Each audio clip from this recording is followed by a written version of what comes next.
이론을 풀이를 한번 시작을 한번 해볼까요? 네. 97회고요. 175?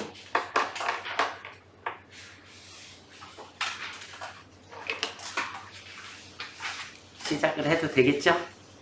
네. 천천히 풀어드릴게요. 천천히. 그 다음에 이해를 조금 많이 하셨으면 좋겠고요. 자, 일단 1번서부터 한번 보도록 하겠습니다. 7회 1번서부터 한번 보시면 다음 중 매출 채권의 대손 충당금을 과소 설정한 것이 재무제표에 미치는 영향으로 옳지 않은 것은, 그러면 대손 충당금을 과소 설정했다는 얘기는 대손 충당금을 설정할 때 우리 회계 처리 어떻게 하죠? 대손 충당금 설정할 때 우리 차변에 대손 상각비 그리고 대변에 대손 충당금 이렇게 설정해야 되는 거죠. 맞나요? 그쵸? 대손 설정할 때 이렇게 설정해야 돼요. 그런데 얘를 어떻게 했다고요? 과소 설정했다고요. 과소 설정. 자, 그러면 대손 상각비라고 하는 건 우리가 비용이 발생해야 하는 거고, 대손 충당금은 자산의 마이너스 계정이죠. 그쵸? 이해가 되셨나요? 자, 그러면 비용이 발생해야 하는데 이 비용을 어떻게 했다고요? 과소 설정했다고요. 비용이 과소 설정되었다. 그러면 비용이 과소 설정되었다는 얘기는 이퀄 이익이 과대 설정이 되었다는 얘기랑 같죠. 이해가 되셨나요? 비용이 줄었으니까 비용이 줄은 것만큼 이익이 늘어나게 된다. 이해되시나요? 비용이 이익이 늘어나게 된다는 얘기는 다시 바꾸면 자본이 증가하게 된다. 이 얘기랑 같은 거죠. 이해가 되셨습니까요? 아시겠죠? 네. 자, 그러면 우리가 과소 설정하는 거 재무제표에 미치는 영향은 자산이 충당금도 자산에서 마이너스 해야 될 건데 얘도 줄었으니까, 얘도 작게 했으니까 자산이 빼야 할 게 줄었으니까 자산이 그만큼 더 늘어났다라는 얘기가 되겠죠. 맞죠? 자산이 증가하였다. 자산이 과대계상되었다. 당기순이익이 과대계상되었다.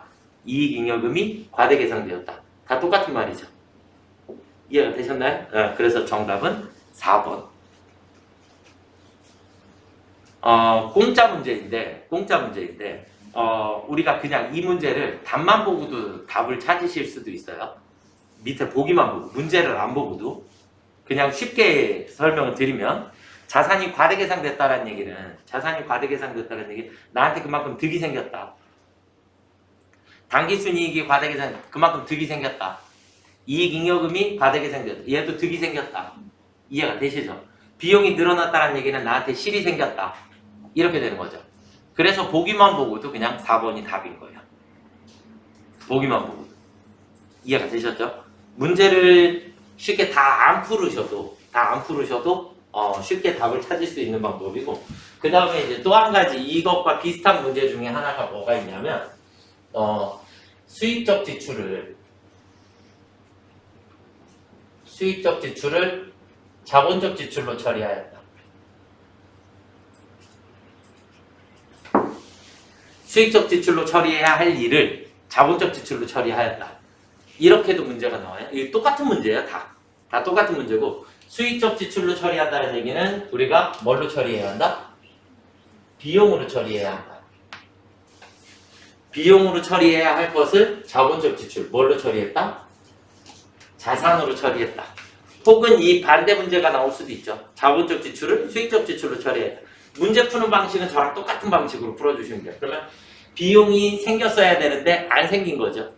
그렇죠? 그러니까 비용이 어떻게 되었다? 과소계상되었다. 비용이 과소계상되었다. 비용이 과소계상됐다는 얘기는 위에는 똑같은 결과물이 생기겠죠.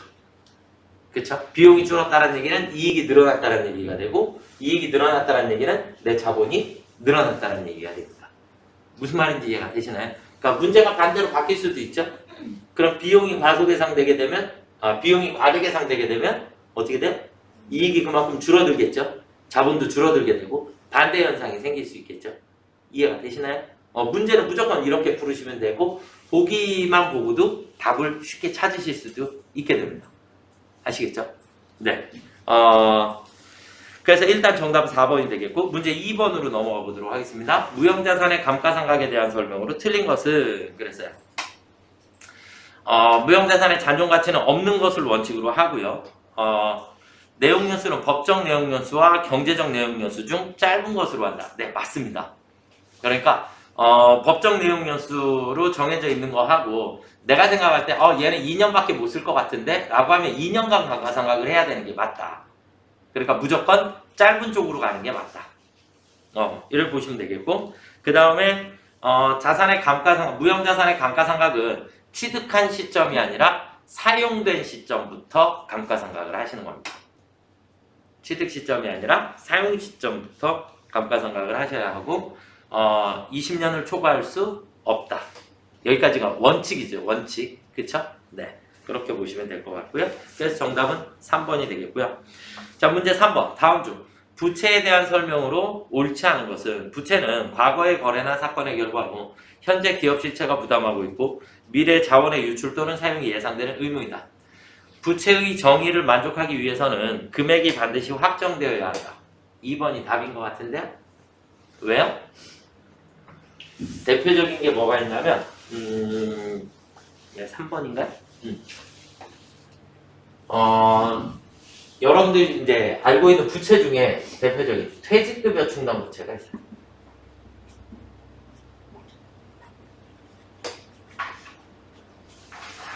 퇴직급여 충당 부채는 우리 직원들이 퇴사한다면 필요한 퇴직금을 모아두는 거죠. 맞나요? 그런데 그게 맞아요? 이 사람이 언제 퇴사할지 모르는데, 그쵸?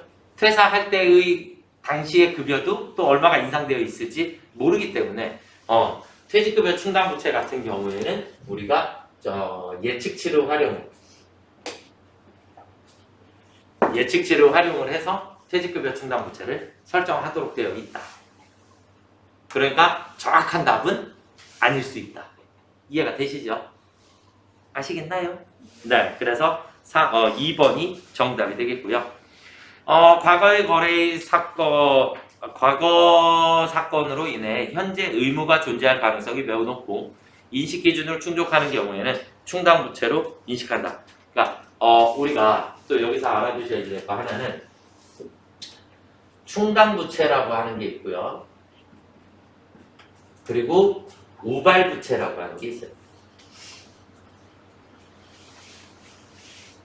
충당 부채라는 게 있고 우발 부채라고 하는 게 있는데 우발 부채는 일단 부채로 인식을 하지 않습니다. 부채로 인식한다 안 한다? 안 한다. 충당 부채는 부채로 인식을 하는 거고 우발 부채는 부채로 인식하지 않습니다. 우발 부채가 발생할 가능성이 너무 높다라고 하게 되면 주석으로 기재할 수는 있습니다. 주석으로 뭐냐면 우발 부채라고 하는 것은 현재 부채가 아니다.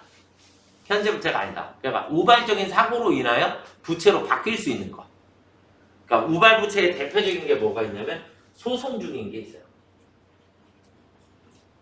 소송 중인 거. 그러니까 소송 중인데 소송에 패소할 확률이 너무 높아요. 내가 질 가능성이 너무 높아. 그러면 나는 이 돈을 갚아줘야 될 의무자가 돼버리죠. 그렇죠? 그래서 소송에 패소할 확률이 높으면 주석으로 저희 누구누구 회사와 어떤 관계로 인하여 지금 소송 중에 있습니다. 그리고 소송에 걸려있는 금액은 어느 정도의 규모가 됩니다. 라는 걸 알려야 해요. 고지 의무예요. 무슨 말인지 이해가 되시죠? 충당부채랑 우발부채의 제일 큰 차이점은 충당부채는 현재 의무가 존재해야 하는 거고요. 얘는 현재 의무가 존재하지 않아요. 그러니까 패소를 해야 그때 가서 부채가 생기는 거지 지금 당장은 부채가 아니다. 이렇게 구분을 하시는 게 맞고. 이해가 되셨습니까요? 그래서 충당부채, 우발부채는 이론상의 시험 문제에 가끔 등장을 하니까 조금 알아두셔야지 돼. 그래서 충당부채는 현재 의무가 있다. 지금 당장이라도 만약에 퇴사하면 퇴직금 줘야 하죠. 그렇죠? 지금 당장이라도 지급 의무가 발생할 수 있다. 선수금은 유동부채로 분류한다? 네, 당연한 거고요. 그래서 정답은 2번이 되겠고요. 자, 그 다음에 문제 4번도 어떻게 보면 1번 문제랑 비슷한 개념이다라고 보시면 될 것 같고요.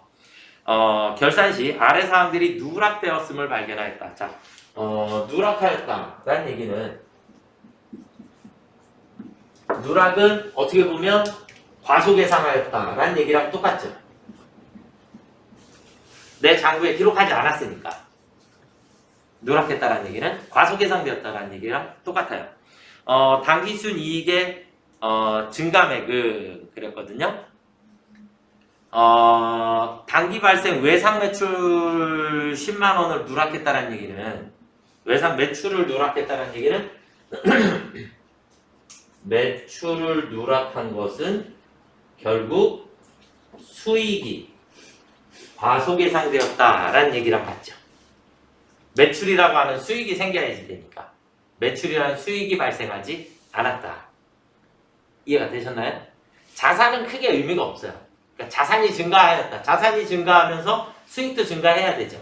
그렇죠? 그런데 우리가 당기순이익에 영향을 미치는 걸 물어봤기 때문에 자산 부채는 솔직히 의미가 별로 없다. 그래서 수익에 대한 것만 정리를 해주시면 됩니다. 그러면 두 번째 나와 있는 1기 확정 부가세의 납부 30만. 부가세를 납부한다는 얘기는 우리 부가세 정리하면 자산 부채가 없어지고 자산 부채가 나가고 들어오죠. 자산 부채로 정리가 끝나요. 부가세를 납부한다는 얘기는. 이해가 되셨나요? 부가세 우리가 많이 했었는데 부가세를 결산일날 정리해라. 그러면 차변에 우리 부가세 예수금 없어지게 되고 대변에 부가세 대급금 없어지게 되고 그리고 나머지를 미지급 세금이라고 설정을 하죠. 그렇죠? 그리고 이 부가세를 납부를 하게 되면 차변에 미지급 세금이 없어지게 되고 대변에 돈이 나가면 되죠. 그렇죠? 결국은 미지급 세금 대신에 돈을 갖다 쓴다라고 해도 예수금은 부채고 대급금은 자산이고 이해가 되셨나요? 그러니까 부채가 없어지고 자산이 나가고 자산이 나가니까 결국 자산 부채 플러스 마이너스 제로가 돼버리죠. 이해가 되셨나요? 얘는 당기순이익에 영향이 있다 없다? 없다. 수익 비용이 발생하지 않기 때문에. 이해가 되십니까? 결국 수익만 10만 원이 줄어드는 상황이 생기니까 누락사항을 반영하게 되면 수익이 작게 잡힌 걸 이제 반영해야 하니까 반영하면 수익이 어떻게 돼요? 증가해야 되죠. 맞나요? 수익이 증가해야 되니까 당기순이익이 증가해야 한다. 얼마만큼? 10만 원만큼만 증가하시면 됩니다. 이해가 되셨습니까요? 네. 자, 그 다음 문제 5번. 다음에 자본에 대한 설명 중 틀린 것은 미교부 주식 배당금, 자기 주식 처분 손실은 자본 조정으로 분류한다. 이렇게 분류한다 이런 거 나오는데 잘 모르겠다. 그럼 개정 과목 및 적용 등록 들어가세요. 우리 프로그램 펴져 있으니까 프로그램에서 자본 조정 누르면 되니까 아시겠죠? 네. 자, 그 다음에 유상 감자가 이루어지면 회사의 순자산은 감소하게 된다. 맞죠? 전체 자본. 순자산이라는 말은 자본이라는 의미예요. 순자산은 뭐를 의미한다? 자본을 의미한다. 그러니까 유상감자를 했으니까 결론적으로는 내 자본이 감소해야죠. 맞죠? 네. 그 다음에 신주 발행비는 주식 발행과 직접 관련하여 발생하는 비용으로 영업의 비용으로 처리한다? 아니죠. 주식 발행비하고 사채 발행비하고는 발행가액에서 차감하도록 되어 있습니다. 맞죠? 네. 발행가액에서 차감한다. 그래서 3번이 정답이 되겠고요. 자본은 자본금, 자본이익, 자본조정, 기타 포괄손익률의 이익잉여금으로 구성되어 있다. 맞죠? 이해되시죠? 네. 뒤로 넘어가 보도록 하겠습니다. 문제 6번입니다. 다음 중 제조간접비 배부 차이를 조정하는 방법에 해당하지 않는 것은 제조간접비 배부 차이를 조정하는 방법은 매출원가 가감법, 그 다음에 비례배분법, 그 다음 영업의 손익법. 이렇게 세 가지가 있어요. 그쵸? 잘 모르셨다라고 하면 직접배우법은 어디서 나오죠? 부문별 원가 계산에서 나오죠. 부문별 원가 계산에서. 보조부문비의 배부 방법이 세 가지. 직접배우법, 단계배우법, 상호배우법. 이렇게 세 가지가 있는 거니까. 걔는 보조부문비 배부 방법이다. 이해가 되셨나요? 그래서 배부 차이를 조정하는 방법의 세 가지, 그 다음에 보조부문비를 배부하는 방법이 세 가지. 보조부문비 배부하는 방법에 직접배우법, 단계배우법, 상호배우법. 이렇게 세 가지가 있는 거니까. 그래서 정답은 2번이 되겠고요. 이해가 되시죠? 그쵸? 여러분들이 구분을 안 하고 외우시다 보니까 이것도 들어봤고 이것도 들어봤고 이런 상황이 생기니까 문제가 어려워지는 거죠. 그래서 구분을 조금 하셔야 합니다. 자, 그 다음 문제 7번. 평균법을 적용한 기말제용품 원가를 구하시오. 그러면 우리가 7번 문제를 풀으시려면 평균법. 평균법 어떻게 했죠? 평균법은 말, 성, 말, 총. 이렇게 했었어요. 하기는 했었죠. 그쵸? 네. 자, 그러면 평균법으로 계산을 하라 그랬으니까 평균법으로 그런데 문제는 단기 완성품은 1200개, 기말제용품은 400개, 완성도 50%인데 재료는 공정 초기에 모두 발생하며 가공비는 공정 전체에 균등하게 발생을 한다. 이 얘기는 뭐냐면 재료비의 식과 가공비의 식을 따로 세워야 한다. 재료비의 식과 가공비의 식을 따로 세워야 한다. 왜냐하면 재료비의 기말하고 가공비의 기말이 서로 다르니까. 재료비는 착수식, 공정 초기에 전량 투입됐으니까 재료비의 기말은 몇 개예요? 재료비의 기말은 400개예요. 400개. 그런데 가공비는 공정 전체에 균일하게 발생을 하니까 400개의 완성도가 50%죠? 기말의 조업도가. 그러니까 가공비는 기말의 개수를 200개로 계산하셔야 합니다. 그렇기 때문에 재료비식과 가공비식은 나눠야 한다. 이렇게 보시면 되겠고, 자, 그러면 400개 곱하기 완성분 수량은 몇 개래요? 완성분 수량은 완성분 수량이 안 나와 있네. 자, 해볼까요? T짝에 좀 그리셔서 기초제공품 수량이 몇 개래요? 500개. 단기 착수 수량은요? 단기 총개조 원가가 1100개죠. 단기 총개조 원가가 제공품 계정 차변인 거죠. 얘를 수량으로 나타낸 거니까 1100개. 그 다음 기말이 400개. 이해가 되시나요? 네. 그러면 완성분 수량은 1200개가 일단 완성분 수량이 돼요.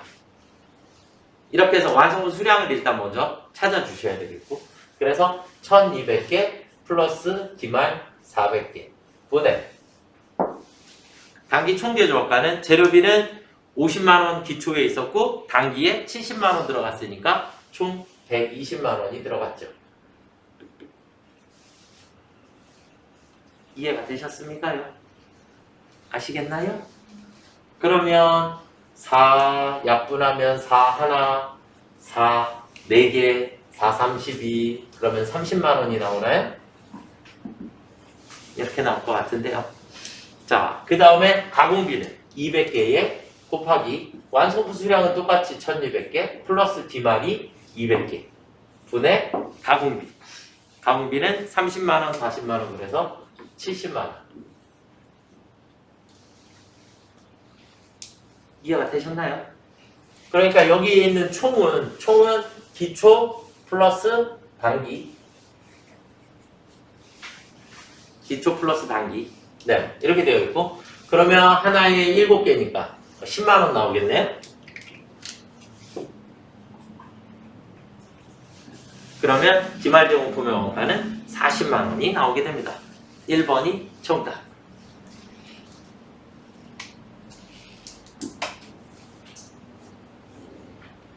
이해가 되셨습니까요?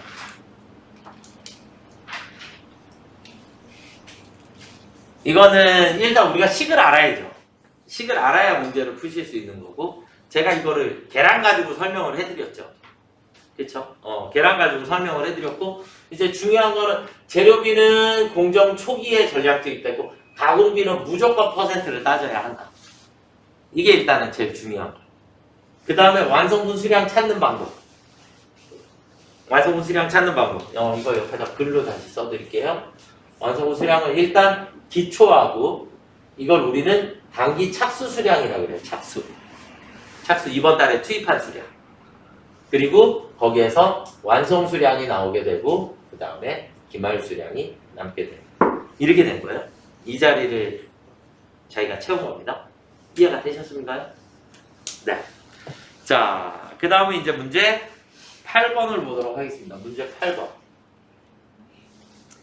문제 8번은 2022년 기간에 사용한 원재료는 300만 원이다. 2022년 12월 31일 기말 원재료 재고액은 1월 1일 기초 원재료 재고액보다 20만 원이 더 많다. 원재료 매입액은 얼마인가 그랬거든요. 자, T자를 하나를 그려볼까요?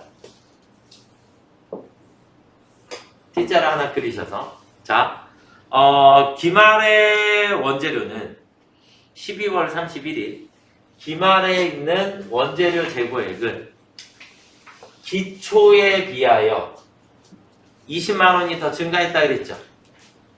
맞나요?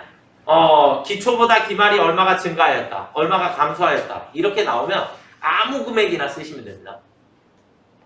기초를 그냥 아무 금액이나 쓸게요. 자, 100만 원. 기초로 100만 원. 그럼 기말은 얼마야? 120만 원이 되겠죠. 20만 원이 증가했다 그랬으니까. 맞나요? 그 다음에 재료 소비액이 얼마래요? 원재료 사용한 금액은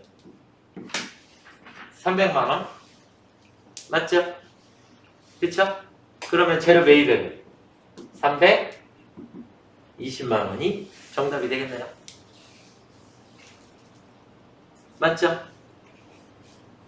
예를 들어서 얘를 빵원이라고 해볼까요? 그럼 얘도 앞에 지워야죠. 그쵸? 얘가 빵원이면 20만 원 늘어야 되니까 그래도 어차피 320이에요. 무슨 말인지 이해가 되셨죠? 그러니까 기초보다 기말이 얼마가 증가하였다 혹은 얼마가 감소하였다. 그러면 그냥 그 금액보다 조금 더 큰 금액을 그냥 하나를 써놓는다 라고 생각을 하시면 돼요. 어차피 양쪽의 합은 같아야 하기 때문에 무조건 답이 나옵니다. 이해가 되셨죠? 네. 그래서 정답은 3번 320만 원이 정답이 되겠고요. 자, 문제 9번으로 가보도록 하겠습니다. 다음 원가 집계 과정에 대한 설명 중 틀린 것은 단기 총제조 원가는 제공품 계정 차변, 단기 제품 제조 원가는 제공품 계정 대변, 단기 제품 제조 원가는 제품 계정 차변, 제품 매출 원가는 매출 원가 계정 차변으로 가죠. 제품 계정 대변에 나타납니다. 지금 이 얘기가 무슨 얘기냐면 아까 얘랑 똑같아요. T자 계정을 자 우리가 두 개를 그려놓고 얘는 제공품, 얘는 제품. 그러면 우리가 기초 제공품, 기말 제공품, 기초 제품, 기말 제품 이렇게 있고, 우리는 제공품 계정 차변에 생기는 걸 뭐라고 해요? 단기 총제조 원가라고 부르는 거고, 제공품 계정 대변에 생기는 걸 단기 제품 제조 원가라고 불러요. 그런데 이 단기 제품 제조 원가는 그대로 어디로 가요? 제품 계정 차변으로. 얘랑 같은 거죠. 그러니까 제공품 계정 대변에 발생을 하게 되고 제품 계정 차변으로 대체가 되는 거죠. 그리고 제품 계정 대변에는 뭐가 나와요? 매출 원가가 제품 계정 대변에 나오는 거죠. 그럼 얘가 매출 원가로 가면 다시 무슨 변으로 갈까요? 차변으로 가겠죠. 매출 원가 계정. 무슨 말인지 이해가 되셨나요? 계정 간의 대체라고 얘기를 하는데, 계정 간의 대체라는 걸 하게 되면 대체는 그냥 대변에서 출발하면 차변으로, 차변에서 출발하면 대변으로, 그냥 이렇게 외우셔도 돼요. 대체는 무조건 하나의 계정에서 다른 계정으로 옮겨가는데 반대쪽으로 들어가게 됩니다. 왜냐면 한 놈이 차변에 생겼으면 또 다른 하나는 대변에 생겨야 되는 거니까. 무조건 반대로 들어가요. 결국 자 다시 보시면 당기 총재조원가는 제공품 계정 차변. 그 다음에 당기 제품 제조원가는 제공품 계정 대변. 또는 제품 계정 차변. 이렇게 된 거죠. 그렇죠? 그리고 매출원가 계정은 차변으로 들어가게 됩니다. 매출원가 계정 차변. 이해가 되셨죠? 제품 계정 대변에 나오는 거고 매출원가. 그러니까 누구 계정이냐가 차이가 있는 거죠. 지금 매출원가 계정의 이렇게 나왔으니까 매출원가 계정이 아니라 제품 계정의 이렇게 나와야 되는 거죠. 무슨 말인지 이해가 되셨습니까요? 네. 자, 그 다음 문제 10번으로 가보도록 하겠습니다. 다음 제조원가에 대한 설명 중 틀린 것은 직접비를 우리가 기초원가 혹은 기본원가, 직접원가라고 얘기하는 거고 직접 노무비와 제조간접비의 합계를 가공원가라고 얘기를 하는 거죠. 그렇죠? 자, 그 다음에 제조원가는 직접 재료비, 직접 노무비, 제조간접비로 구분하고요. 생산자의 식대 판매자, 그냥 4번이 정답이네, 그죠? 네. 이해가 되시죠? 판매 근로자는 판매비와 관리비입니다. 자, 11번. 부가세법상 재화 및 용역의 공급 시기에 대한 설명으로 옳지 않은 것은 완성도 기준 지급, 중간 지급, 장기 할부 판매 이런 것들이 나오게 되면 대가의 각 부문을 받기로 한대. 외우셔야겠고요. 폐업 시 잔존 제한은 당연히 폐업하는 때. 이것도 외우셔야겠고요. 내국 물품을 직수출했을 때 직수출은 무조건 선적일입니다. 수출은 언제라고요? 선적일. 그래서 3번이 정답. 반환 조건부 판매는 조건이 성취됐을 때. 예를 들어서 그러니까 일주일 무료 체험 기간을 드릴게요. 그러면 일주일이 지나면 판매된 걸로 봐야죠. 그때까지 반환 의사를 밝히지 않으면. 이해가 되셨죠? 네, 그 얘기고요. 그래서 정답은 3번이 되겠고요. 12번도 지난 시간에 설명을 드렸어요. 12번. 다음 중 부가세법상 영세율 적용받을 수 없는 사업자는 영세율이라고 하는 것은 뭐라 했죠? 그 물품만 영세율이라고 했죠. 수출하는 물품만 영세율이 적용되는 거고 그 옆에 부수적으로 생기는 것들은 전부 다 과세라고 그랬어요. 그래서 운임이라든지 대행이라든지 이런 것들이 다 과세가 된다. 그래서 정답은 4번이 되겠죠. 수출을 대행하는 수출업자. 대행하는 사람은 수수료만 받는 거잖아요. 물품 자체가 문제가 아니라. 이해가 되셨나요? 그렇기 때문에 과세 사업입니다. 이해가 되셨죠? 네. 자, 그 다음은 13번. 다음 중 부가세법상 간이가세자에 대한 설명으로 옳은 것은 그랬어요. 간이가세자는 일단 우리가 얼마죠? 8천만원 미만인 자를 우리가 간이가세자다라고 얘기를 하고 그 중에 4,800만원이 넘어가는 자들은 세금계산서 교부해야죠.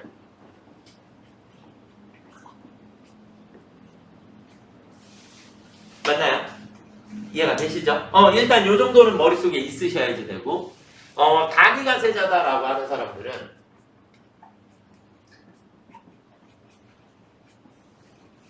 간이가세자의 부가세를 계산하는 방법은 간이가세자의 부가세는 간이가세자는 공급 대가에 곱하기 업종별 부가가치율이라는 걸 곱해요.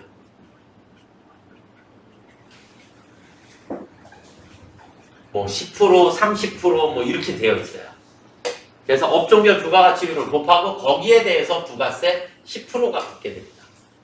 결국 일반 과세자들은 얘가 없잖아요. 그쵸? 얘가 없으니까 매출세액을 전부 다 납부를 하게 되지만 간이가세자들은 매출세액의 일부만 납부하도록 혜택을 그만큼 주는 거예요. 예를 들어서 업종별 부가가치율이 우리 회사가 30%다. 그러면 매출세액 중에 70%는 내가 먹고 30%만 내면 된다. 무슨 말인지 이해가 되셨나요? 그래서 간이가세자는 업종별 부가가치율이라는 거를 곱해서 업종마다 차이가 조금 있겠지만 업종별 부가가치율을 곱한 것만큼은 가지고 부가세를 납부를 하게 됩니다. 이렇게 보시면 되겠고, 자, 그럼 직전연도 재화 용역 공급 합계액이 8천만 원이라 그랬어요? 그쵸? 8,500이 아니라 8천만 원이라고 그랬고요. 2022년 7월 1일 이후 재화 또는 용역을 공급하는 모든 간이가세자는 세금 계산서가 아니라 얼마 4,800만 원을 초과하는 자들은 우리가 세금 계산서를 교부해야 한다. 7월 1일 이후 모든 간이가세자는 전액 매입세 공제받을 수 있다? 아니요.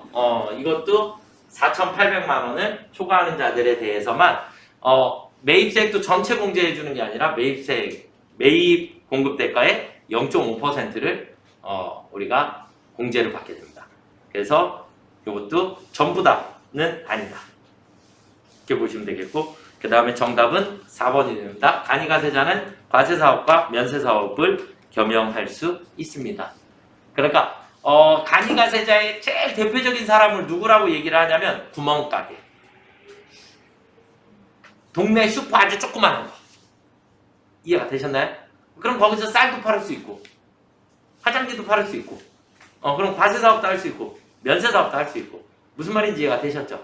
그렇게 이해를 하시는 게 여러분들이 가장 쉽게 보실 수 있는 부분이 되겠고요. 자, 그 다음 이제 문제 14번으로, 그래서 정답은 4번이 되겠고요. 문제 14번을 보시면 다음 중 소득세법상 부동산 임대업에 대한 설명 중 틀린 것은 주거용 건물 임대업에서 발생한 수익금액 합계액이 2천만 원을 초과하는 경우에도 분리과세가 가능하다. 일단 1번이 정답이고요. 14번은 일단 우리가 사업소득은 분리과세가 없는 것을 원칙으로 합니다. 사업소득에는 분리과세가 있다 없다? 원칙 없다. 그런데 부동산 때문에 사업소득이 원래는 일반 사업소득하고 부동산 임대사업소득이 따로 있었어요. 원래 사업소득 소득세법에 따로 있다가 얘가 합쳐져 버렸어요. 합쳐지다 보니까 예외로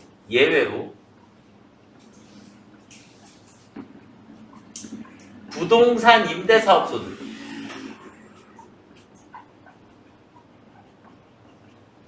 주거용 여기서도 주거용 부동산 임대사업소득이 2천만 원 미만인 경우에는 분리과세가 가능합니다. 2천만 원 미만인 경우에는 분리과세가 가능하다. 그래서 지금은 2천만 원을 초과하는 경우에도 분리과세가 가능하다라고 나왔으니까 일단 무조건 정답은 1번이 되겠죠. 이해가 되십니까요? 자, 3번 보기에서 설명이 나왔구나. 주거용 건물 임대업에서 발생한 수익금액 합계액이 2천만 원 이하인 경우 분리과세를 선택할 수 있습니다. 그러니까 얘가 예외 조항이에요. 그러니까 사업소득에서는 원래 분리과세가 없는 것을 원칙으로 하지만 주거용에서 발생하는 2천만 원 미만의 소득에 대해서는 분리과세를 선택할 수 있다. 이렇게 되어 있습니다. 그래서 정답은 1번이 되겠고요.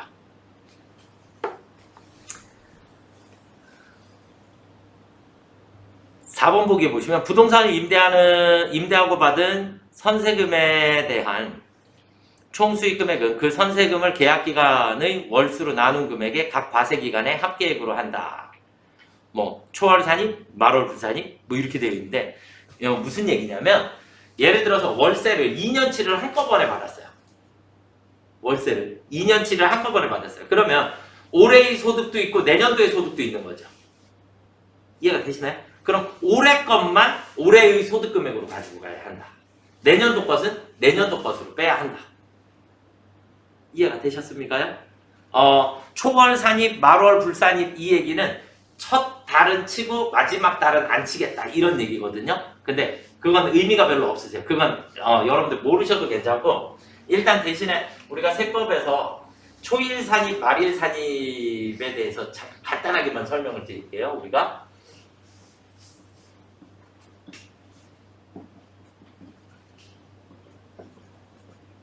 말일 불산입 혹은 초일 불산입, 말일 산입 뭐 이렇게도 나올 수도 있고 초일 산입, 말일 산입 이렇게도 나올 수 있어요.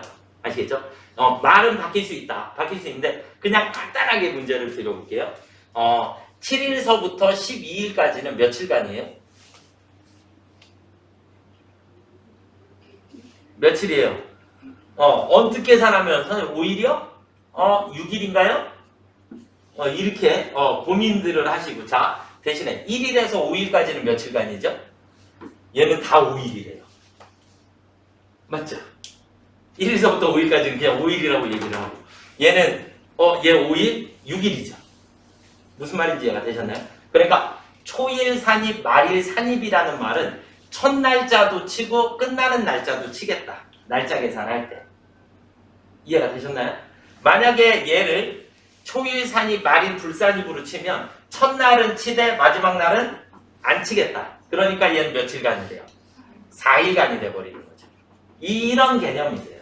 무슨 말인지 이해가 되셨죠? 크게 신경을 안 쓰셔도 되지 않을까라고 생각이 듭니다. 용어 자체는 무슨 말인지 아시겠죠? 그러니까 첫 달을 칠 거냐 안 칠 거냐 이런 개념으로 보시면 되는 거니까 신경을 크게 안 쓰셔도 될 거다라고 생각이 합니다. 우리가 월세가 1일날 딱 시작하면 좋은데 예를 들어서 3월 5일서부터 뭐 임대 기간이 시작을 했어요. 그러면 내년 3월 4일까지잖아요. 1년치를 만약에 하게 되면 그러면 첫 달은 3월 달을 쳐버리고 마지막은 3월 달을 안 치겠다 이 얘기예요. 그래야 12달이 되죠. 무슨 말인지 이해가 되셨나요? 아시겠죠? 네, 그 얘기를 얘기하는 거니까 신경은 안 쓰셔도 괜찮을 것 같습니다. 자, 그 다음 문제 15번을 보시면 다음 중 소득세법에 따른 근로소득의 수입 시기에 대한 설명으로 틀린 것은 급여는 근로를 제공했을 때입니다. 그러니까 월급을 받은 날이 기준이 아니라 내가 근로를 제공했을 때를 기준으로 합니다. 그러니까 우리가 월급날이 10일이에요. 그러면 12월 달에 월급을 1월 달에 받게 되죠. 이해가 되셨나요? 그러면 1월 달에 수입이 생긴 게 아니라 12월에 수입이 생긴 것이다. 근로를 제공했을 때를 기준으로 하겠다. 이렇게 보시면 되겠고 주식 매수 선택권은 외우셔야지 될 겁니다. 주식 매수 선택권은 이것 때문에 저 아시는 분들 저한테 미리 얘기를 했으면 돈을 많이 벌으셨을 건데 네, 자 주식 매수 선택권은 뭐냐면요 내가 회사를 다니는데 예를 들어서 뭐 스톡옵션처럼 우리 회사 주를 받았어요. 우리 회사 주. 우리 회사 주를 받았는데 우리 회사 주는 일정 기간 보유를 하고 있다가 팔아야지 되거든요. 그런데 얘를 근로기간 중에 팔을 수도 있고 나중에 퇴사를 한 다음에 팔을 수도 있겠죠. 이해가 되시나요? 근로기간 중에 팔았을 때는 여기서 발생한 소득을 모두 다 근로소득으로 보게 됩니다. 이해가 되셨나요? 근로소득으로 보게 되니까 예를 들어서 거의 대부분 우리 사주를 받은 사람들은 연봉이 좀 높은 사람들이에요. 그러면 연봉이 높다는 얘기는 소득 구간이 높아지는데 거기에서 얘까지 팔아서 돈을 더 벌게 되면 소득세를 엄청 많이 내야지 돼요. 소득세 구간. 이해가 되셨나요? 그런데 얘를 퇴사한 이후에 처분을 하게 되면 그때는 기타 소득으로 보게 됩니다. 이해가 되셨죠? 기타 소득세는 20%잖아요. 기타 소득세 세율은 20%. 그런데 근로소득은 소득이 많아지면 많아질수록 뭐 45%까지 올라가게 되니까 소득세를 많이 내게 됩니다. 그러니까 세금을 많이 낼래 아니면 나중에 가서 팔을래 퇴사한 이후에 파는 게 훨씬 더 득이 될 수 있죠. 무슨 말인지 이해가 되셨나요? 그래서 주식 매수 선택권은 퇴사한 날이 아니라 주식 매수 선택권을 행사한다라는 표현을 써요. 저 이거 행사하겠습니다. 그러면 얘 돈으로 바꿔주세요 라는 얘기예요. 그래서 행사한 날에 소득이 되게 됩니다. 이해가 되셨습니까? 자, 그 다음에 잉여금 처분 결의일이에요. 무조건. 그렇죠? 이것도 외우고 계셔야지 되는 거고요. 인정상여도 당연히 상여금이니까 근로를 제공했을 때, 급여랑 상여는 근로를 제공했을 때를 기준으로 하게 됩니다. 무슨 말인지 이해가 되셨죠? 아시겠나요? 네, 여기까지 이론을 다 풀이를 해드렸습니다.